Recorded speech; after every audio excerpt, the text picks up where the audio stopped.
Hello everyone, I want to make a super quick video on how to quickly and easily be able to switch between a normal wall mount in Lego Fortnite Odyssey and an upside down wall mount.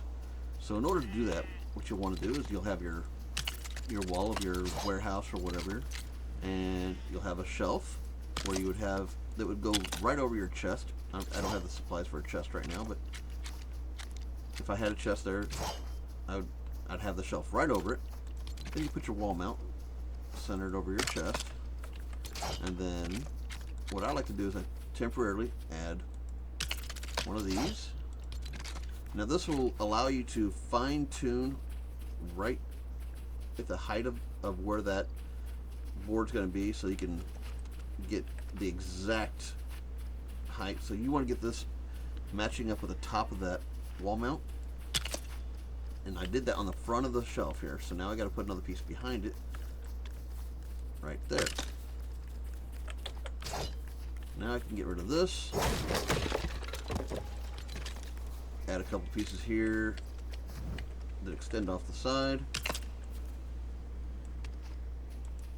just like so. Now I can get rid of these two pieces first.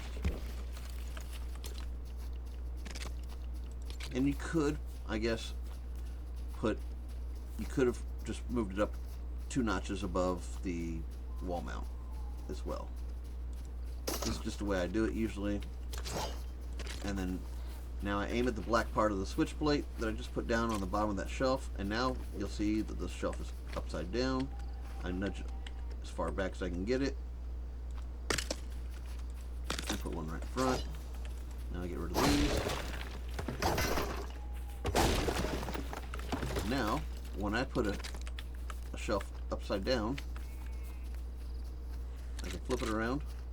It looks just like the others, in line perfectly with the others. And then if I were to put